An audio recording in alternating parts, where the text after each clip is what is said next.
kursi roda saya 50 kilo. 50 saya, kilo. Saya sendiri 50 kilo. 100 kilo, bapak-bapak tua gimana caranya? Tapi ngomong, tolong. Entah gimana saya juga panik.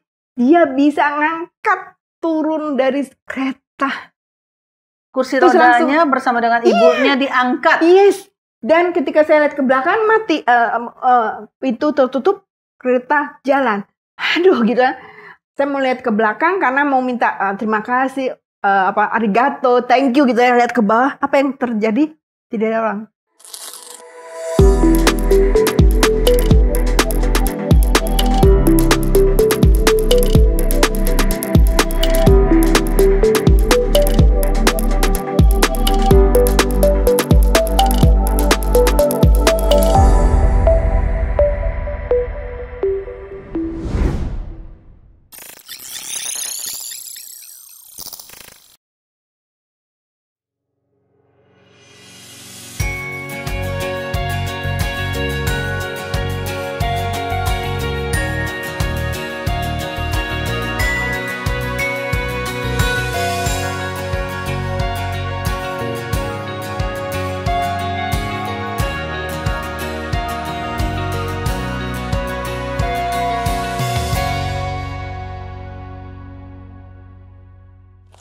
Cukup 6 bulan aja tidak bisa apa-apa sendiri, dibantu oleh sana-sini, oleh orang tua, oleh pembantu dan sebagainya. 6 bulan. Sesudah itu Bu Kristi mengambil langkah untuk harus bisa mandiri, harus bisa kerja. Dan itu telah menjadi sumber inspirasi bagi begitu banyak orang. Saya teringat satu ayat firman Tuhan. Saya rasa cocok untuk Ibu Kristi, sahabat Crosstalk. Yaitu diambil dalam Filipi 4 ayat 13. Segala perkara dapat kutanggung di dalam Dia yang memberi kekuatan kepadaku. Berkali-kali Ibu Kristi mengatakan bahwa Tuhan. Nggak mungkin saya bisa kuat ya kalau bukan Tuhan. Bu Kristi bilangnya, bahkan tahu bilang stroke aja, Bu Kristi sudah merasa Tuhan bicara sesuatu. Iya. Ya. Betul. Jadi itu justru tidak marah, tidak kecewa, tidak pahit. Itu yang jadi sesuatu yang menguatkan Ibu Kristi berjalan lebih lanjut, bukan Bu? Iya, yang aku baru sadar beberapa bulan lalu ketika saya kena kanker dan rahimnya diangkat. Dan saya tidak merasakan menstruasi lagi kan. Aku cuma membayangkan, kalau aku sekarang masih ada rahim, berarti masih menstruasi, saya tuh menstruasi sakit banget. Dan ngurusinnya susah kan. Tuhan kasih. Iya. Mungkin itu, saya nggak tahu. Hal yang kita pikir menjadi sesuatu yang jelek, ternyata melakukan hal yang lebih baik bagi kita oleh karena Tuhan.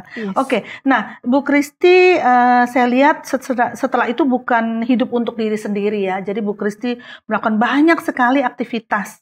Ada filateli, pameran. Pameran sudah 26 kali. 26 kali sendiri, pameran. Di mall besar, nggak punya uang. Semua gratis. Tuhan. Luar biasa. Itu satu Tuhan penyertaannya. Kemudian mendukung disabilitas dengan cari uang buat disabilitas. Ini salah satu contohnya ya.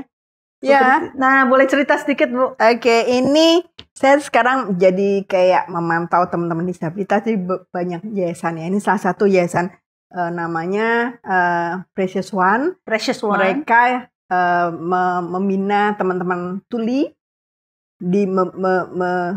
Diajarin bikin apapun. Salah satunya ini dia boneka kertas. Saya dengan kursi roda, ini adalah branding saya, Kristi kursi roda. Orang bilang malu dengan kursi roda. Buat saya, keren nggak? Ini jadi keliling Jepang. Ini yang bikin yaitu Precious One. Precious One ya. Dan ini ada temanya ya? Iya, ini waktu di ini semua waktu di kisah di Jepang ya? Jadi kemana ada ke 9 tempat ini ya? Iya, masih banyak lagi. Jadi saya punya ini banyak.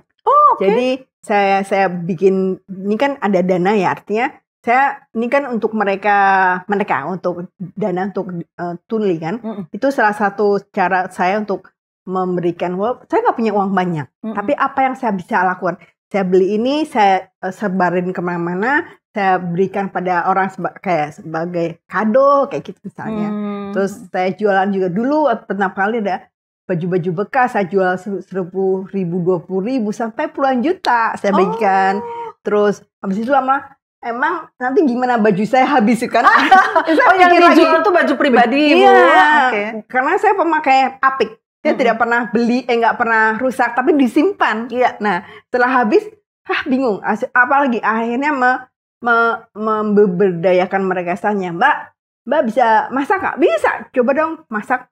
Nanti aku beli. Aku coba, lumayan enak. Foto boleh? Saya foto, saya posting, dapat uang. Tuh nggak banyak tapi oke. Jadi banyak sekali saya lakukan. Terus akhirnya leisure supaya mereka happy. Saya bikin dengan kerjasama dengan Australia adalah Disability Awareness. Saya bikin 7 kali mengajak banyak yayasan mereka perform. Ini temanya adalah Fashion on Disability.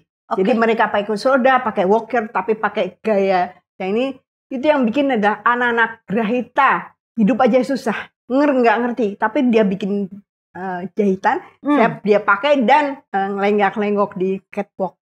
Fashion show. Walaupun mungkin di atas kursi roda juga saya tidak melihat itu sebagai kelemahan, tapi luar biasa. Saya sudah lihat.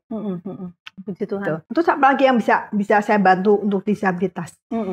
Saya cacat. Saya puji Tuhan bisa bekerja. Saya bisa punya kursi roda elektrik. Saya bisa keliling dunia. Saya bisa semuanya dari Tuhan. Saya bekerja. Tapi bagaimana teman-teman disabilitas yang lain? Untuk makan aja nggak bisa. Jadi saya berniat banget untuk ngambil banyak konsep dari luar negeri untuk dibawa ke Jakarta. Kemarin 6 bulan kemarin pandemi itu saya ke Singapura tuh beberapa kali untuk apa? Membuktikan dengan kursi roda accessible kemana-mana bahkan sampai hutan. Artinya apa? Jakarta Singapura kira-kira sama. Anggap lebih Jakarta ya. Anggaplah misalnya Jakarta seperti Singapura. Disabilitas tidak harus beli tiket naik MRT atau busway atau apapun. Dia bisa dengan kursi rodanya yang disubsidi pemerintah untuk bisa kerja. Tahu nggak? Disabilitas Jakarta banyak bisa bekerja. Tapi dia rumahnya di Depok, kerjanya di Sudirman. Tidak punya uang. Terus nggak bisa kerja. Kalau pemerintah di Singapura subsidi kursi roda seperti saya. Bahkan homeless pun bisa punya. Waduh, semangat sekali Bu Kristi. Kalau bicara soal disabilitas. Karena saya merasakan tidak enaknya jadi disabilitas. Itu sebabnya Tuhan izinkan sehingga Ibu Kristi jadi punya hati dan passion untuk bekerja menjadi berkat buat kaum disabilitas ya. Bu Kristi luar biasa ya. Nah selain itu rupanya ada lagi, saya dengar tadi kan udah sempat cerita. Telah menulis, saya lihat di YouTube-nya sih mungkin YouTube udah lama. 36 buku sudah menulis katanya. Sekarang 66. Itu 2 tahun lalu tuh Bu. 36. Sekarang berarti 66 buku. Dan nanti launching baru tentang Singapura itu 2 buku. Jadi 68 buku. 68 buku. Dari sejak 2012 sampai sekarang. 68 buku. Nanti tentang Flores tambah 3 berarti 72. Nanti mau ke Eropa. Tahun depan mau Amerika dan Australia minimal 30 atau 40 buku. Setiap kunjungan pasti. Bu Kristi menulis. Pasti. Oke, sekarang nulisnya gimana Bu? Dengan satu tangan apa pakai ghostwriter atau minta tolong teman? Di notebook nulis. Di notebook. Di HP. Nah, terus sampai habis ini terus saya masuk atau di rumah atau di kantor, masuk ke hard disk, ke laptop, cari gambar. Ini kan semua kan pengalaman ya. Jadi berarti dari foto di hard disk. Harddisk saya tuh punya ada 15 karena semua foto. Itu untuk apa? Nulis. Terus saya beresin fotonya, posting. Oh itu bukunya berupa di posting? Bukan. Cerita? Jadi Kompasiana di kompas.com. Terus setelah katanya cerita tentang Singapura, kelihatannya sudah 50 bab, 50 artikel. Saya masukin, saya rubah sedikit untuk menjadikan buku. Jadi Kompasiana adalah etalase, tapi bukan menjadi buku. Kalau mau lihat semua cerita, ya di buku. Oh gitu ya. Bukunya bukan untuk saya loh, Tuhan. Saya beli kursi roda, walker, tongkat, alat bantu pernafasan atau apapun gratis saya bagikan. Oh, hasil dari penjualan bukunya itu juga untuk sosial, Yes. untuk disabilitas. Tuh bapak aku bilang, mbak saya bilang, almarhum Yanti, dia panggil saya Yanti, nanti kalau kamu sudah besar, kamu bekerja, kamu dapat gaji, itu hidup kamu. Sisanya untuk Tuhan. Haleluya, puji Tuhan Bu Kristi. Dicukupkan aja untuk sendiri, sisanya. Iya, saya tidak kaya, tapi saya bisa semuanya. Orang bilang, kamu kaya ya keliling dunia. Enggak, kalau di tabungan saya, enggak, kok bisa? Kadang-kadang saya juga nggak tahu kenapa bisa. Nggak tahu. Jadi dipertemukan ya dengan orang-orang yang ngundang ke Singapura, Nggak juga, itu tabungan saya. Saya bayar, tapi gini, ketika saya yang paling besar tabungan saya waktu anak saya bertiga ke Eropa 1 bulan, nabung berapa lama? 4 tahun. Artinya semua bisa, asal kita nabung berarti kan kencengkan ikat pinggang kan. Harus benar-benar harus pasti nabung 1 bulan segini ya. Harus bijak menggunakan uang. Ya. Terus dari situ juga yang paling yang pasti ini adalah Bu Kristi tetap bekerja kan sampai sekarang. Jadi tidak dipensiunkan karena kondisi. No. Itu dia, Tuhan bekerja Tuhan bekerja di perusahaan itu. Bos-bos saya yang bahkan yang punya, Kristi, kenapa kamu minta resign waktu itu? Saya lewat bapak saya bilang, Pak, tolong kabarin bos saya minta resign karena saya nggak tahu harus kerja kapan. Kristi, kenapa kamu minta resign? Kami akan bantu. Kamu sembuhkan sampai kapanpun kamu dibayar. Dan kapanpun kamu bisa bekerja lagi. Dan kan sampai sekarang saya bebas kayak gini. Apakah saya izin? Enggak. Tapi dia tahu apa yang saya lakukan. Diizinkan. Yes, puji Tuhan. Makanya privilege dari Tuhan lewat perusahaan. Dia nggak gaji saya lebih, tapi dia memberikan sesuatu yang saya bisa berkarya untuk Tuhan. Luar biasa ya Bu Kristi ya. Tuhan mengizinkan, tapi Tuhan mengikutinya dengan begitu banyak kasih karunia, begitu banyak penyertaan, begitu banyak kekuatan, begitu banyak berkat-berkat yang itu dia. Ya, dan yang lebih luar biasa, saya dengar Bu Kristi juga melayani secara pribadi beberapa orang yang menghadapi tantangan dalam hidup, konseling sama Bu Kristi. Ya itu hampir setiap hari itu di IG, di inbox Facebook itu banyak yang bukan cari saya, mereka mencari seseorang yang bisa menguatkan. Iya. Ada cerita tentang stroke, tentang kanker, tentang PHK. Saya cuma dengerin dan ngobrol, saya datengin. Kemarin saya baru kehilangan satu teman yang kanker lidah. 1 tahun kita ngobrol, dan saya datang 2 kali ke rumahnya di Karawang. Padahal nggak kenal. Nggak kenal, dia sekarang meninggal. Gitu. Jadi saya nggak punya, balik lagi, saya nggak punya uang banyak. Saya bukan pendeta, bukan dokter, bukan psikolog, bukan siapapun, saya Kristi.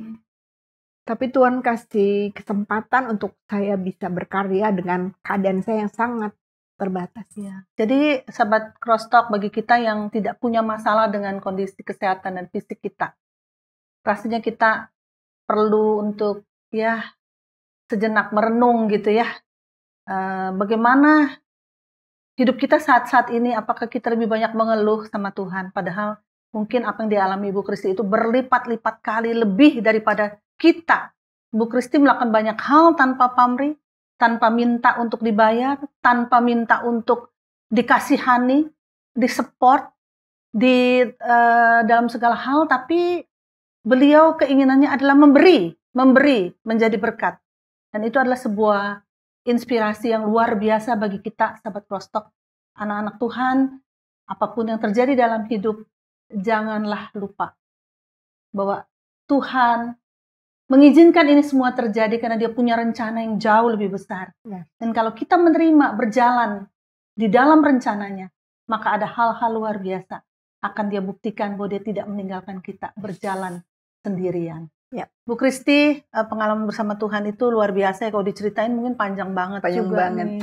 Sebenarnya sangat bagus bagaimana dalam kesendiriannya, nggak punya siapa-siapa, berani jalan ke Singapura, ke Malaysia, Penang, Bisa ke Eropa. ke Eropa nanti, ke Jepang. Di Jepang mengalami, kalau bisa secara pendek aja Bu Kristi, bagaimana di Jepang itu bisa Oh iya, yang paling mengalami terakhir ya. Kristus ya, Oh iya. Kristus dalam arti, ya boleh ceritakan sedikit Bu. Jadi tahun 2019 Jakarta juga lagi rame bicara tentang badai Krosa di Jepang. Anak saya juga selalu di rumah karena badai itu. Saya di sana. Kunjungi Michelle. Iya, karena sudah bayar nggak mungkin bisa nggak jadi. Jadi saya nggak pernah berpikir jauh. Kalau memang Tuhan kasih saya bayar, berarti saya bijaksana. Titik gitu kan. Karena suatu saat saya di Nara harus pulang ke Tokyo. Itu tidak bisa karena sudah badai, anginnya luar biasa. Seluruh saya pasti terbang, ketakutan.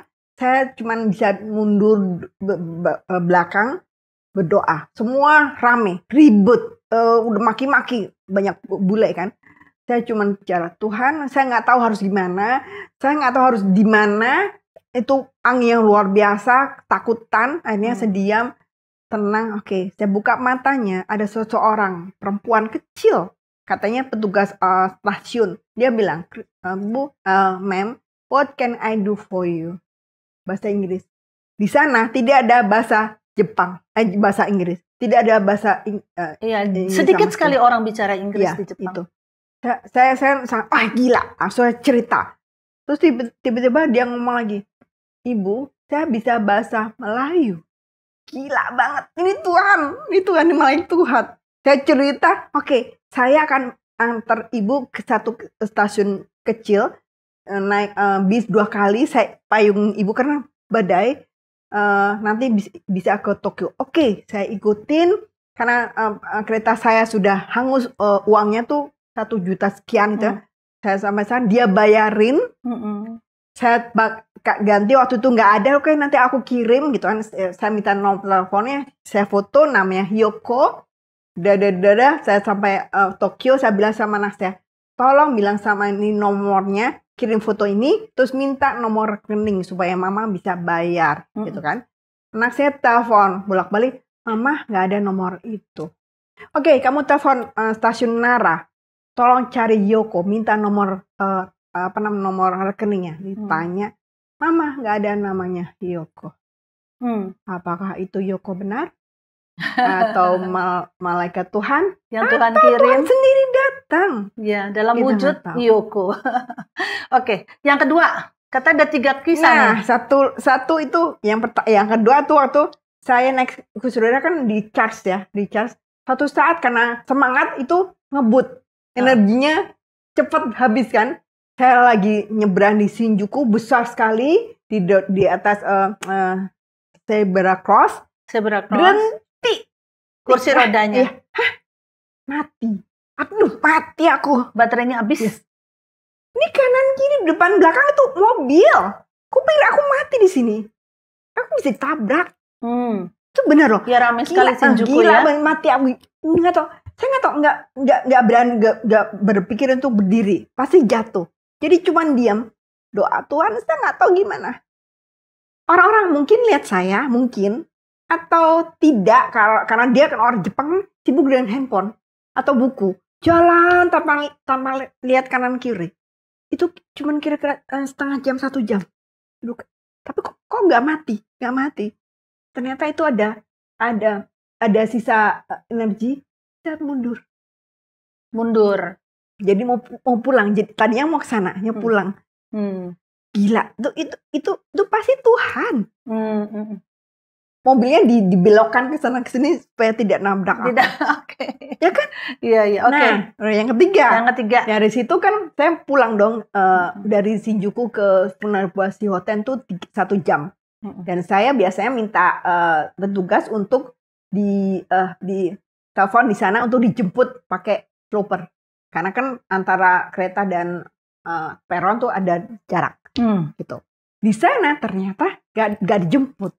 Nggak tahu apa yang salah, aku panik. Karena kalau pintunya hitungnya detik.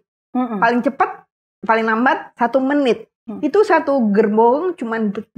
Saya, Di ujung sana 2 bapak-bapak, 1 udah tua tidur, 1 main handphone berdiri. Ketika sampai sana pintu terbuka, dia lari yang main handphone. Yang bapak-bapak itu kaget. Saya tidak, tolong, saya sudah nggak berpikir bahasa apa. Tolong, saya nggak bisa jalan karena kalau saya sudah tertutup ini, masinis nggak tahu saya cacat. Dan saya mungkin muter nggak tahu di mana sampai kapan, kita nggak tahu. Saya nggak bisa bahasa kan. Terus gimana cara ngomongnya? Udah panik banget sampai dia tuh bapak-bapak itu pakai tongkat tuh dengan susah payah dia ngomong bahasa Jepang nggak tahu, dia jalan, aduh mati aku gimana caranya untuk keluar karena berat banget. Kursi roda saya 50 kilo, saya sendiri 50 kilo, 100 kilo, bapak-bapak tua gimana caranya? Tapi ngomong, tolong. Entah gimana saya juga panik, dia bisa ngangkat turun dari kereta. Kursi rodanya bersama dengan ibunya diangkat. Yes. Dan ketika saya lihat ke belakang mati, pintu tertutup, kereta jalan. Aduh gitu. Saya mau lihat ke belakang karena mau minta terima kasih, arigato, thank you gitu ya. Lihat ke bawah, apa yang terjadi? Tidak ada orang. Kalau pakai kursi roda disabilitas itu dekat dengan lift atau tangga. Jadi saya harus lihat dia di lift atau di tangga. Atau kalau dia nggak mau lihat di sini, dia di sana di ujung. Tapi harus saya lihat karena jalannya susah. Tapi tidak ada orang. Itu jam 3 sore. Ya. Jadi seperti Tuhan sudah mengutus malaikatnya bersama-sama Bu Kristi di dalam gerbong. 3 kali pengalaman di mana ternyata membuktikan Bu Kristi nggak pernah sendiri ya. Yes, Tuhan. Makanya saya nggak pernah takut. Kemana saya ke Flores. Ya. Jakarta aja pakai roda nggak ada tempat untuk jalan. Apalagi Flores. Tapi Tuhan ada. Dan banyak cerita. Ada 3 buku tentang itu. Oke Bu, luar biasa. Belum lagi mengenai anak-anak yang sudah sangat diberkati ya. Amin. Jadi ya, Michelle sukses di Pinter Jepang. Banget gara-gara tidak dengar itu banyak obat kan. Dan dokter bilang ini anak nanti bermasalah. Iya. Tapi aduh apalagi. Iya. Ternyata masalahnya adalah dia sangat mager, sibuk dengan gadgetnya, tidur saja, tapi nilainya di atas 90 terus. 90. Jadi lulus cum laude terakhir ini ya. Yes. Belum dengan lama di Jepang. Belum lama di dia wisuda. kerja di 3 tempat. Wow. Karena tidak belajar, dia bisa biayai hidup yang tahu kan Jepang mahalnya seperti apa. Dia nggak mau uang dari saya lagi. Orang bilang, Kristi kamu kaya ya, hebat ya. Enggak, aku nggak kaya. Kok bisa begitu? Tuhan. Aku nggak tahu. Kalau ditanya gimana caranya mendidik Misha, nggak tahu. Saya Kristi biasa aja, ibu-ibu biasa. Ya. Dennis pun juga sudah lulus, sudah bekerja. Ya, dia posisinya bagus. Posisi bagus. Sekarang sudah supervisor, padahal kerja baru 4 tahun. Ya. Luar biasa. Puji Tuhan luar biasa. Jadi memang sahabat Crosstalk, pengalaman Ibu Kristi boleh menjadi pelajaran buat kita. Kita tidak boleh cengeng, tidak boleh putus harap, tidak boleh menyerah. Yes. Ya. Dan kita akan akhiri ya pertemuan kita, bincang-bincang kita untuk kita masuk dalam kehidupan ini dan mengalami seperti apa yang Ibu Kristi alami. Saya mau mengutip satu ayat sebagai pesan dalam akhir bincang-bincang kita ini, yaitu yang terambil dari kitab Ayub pasal 42 ayat yang kelima. Bahwa ternyata pengalaman yang banyak dan sulit dan seperti tidak mungkin, sepertinya mustahil seorang manusia bisa menghadapinya, seringkali justru itu yang membawa kita lebih mengenal siapa Tuhan yang kita sembah. Karena itu sebagaimana Ayub berkata, setelah melewati begitu banyak tantangan dan proses yang Tuhan izinkan bagi dia, dia berkata dalam Ayub 42 ayat yang kelima, hanya dari kata orang saja aku mendengar tentang engkau. Tetapi sekarang mataku sendiri memandang engkau. Saya percaya Ibu Kristi mengalami ini. Betul, Bu? Betul. Biarpun kan. Eyang pendeta Iya. nggak bisa ngajarin pengalaman ini, Yes. bukan? Iya, betul. Oke, karena itu Bu Kristi boleh silakan berikan nasihat atau kata-kata yang boleh menguatkan sahabat Crosstalk dari pembicaraan kita ini. Silakan, Bu. Jadi hidup saya ada 5 kata. Pertama, orang-orang seperti saya atau mungkin banyak orang adalah harus semangat. Pertama. Karena kalau kita bersemangat, kita akan berusaha. Minimal kedua, minimal kita untuk diri sendiri. Happy sendiri misalnya, untuk itu minimal. Ketiga, yang jelas kita harus tetap berdoa, itu pasti, ya kan? Keempat, kita harus percaya bahwa apapun yang terjadi di dunia ini, itu yang terbaik untuk kita. Walaupun menurut kita bukan yang terbaik.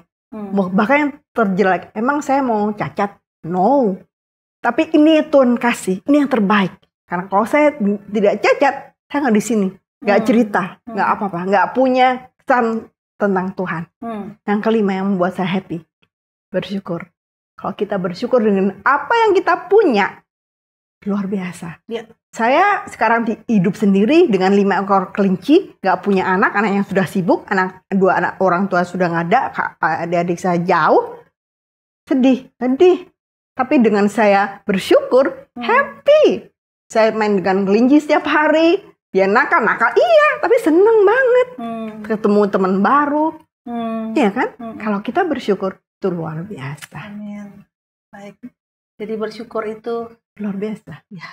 Hati yang gembira adalah obatnya. Yes, yang terbaik. Terus gembira, Bu Kristi. Dari tadi kita melihat Bu Kristi gembira terus. Ngoceh terus lagi. Padahal buat ngomong aja berkeringat ya. Iya, itu susah banget tuh. Ini kan agak aku lihat kan, denger kan suaranya agak belo, itulah. Baik, dengan demikian sahabat Crosstalk, berakhirlah pembicara kita, bincang-bincang kita dengan Ibu Kristi Damayanti. Kami percaya kita semuanya pasti mendapatkan berkat. Silakan follow YouTube ya, untuk sosial media Ibu Kristi juga ada di Instagram, ada di YouTube. Carilah Kristi Damayanti. Dan biar yang mau komunikasi bisa langsung juga dengan beliau, dan kiranya Tuhan memberkati kita semua. Sampai jumpa. Sahabat Crosstalk, agar kesaksian seperti ini dapat memberkati lebih banyak orang, yuk like and share video ini kepada keluarga dan teman-teman lainnya. Bagi sahabat Crosstalk yang diberkati melalui kesaksian ini, mari berbagi di kolom komentar. Dan subscribe agar tidak ketinggalan kesaksian-kesaksian lainnya.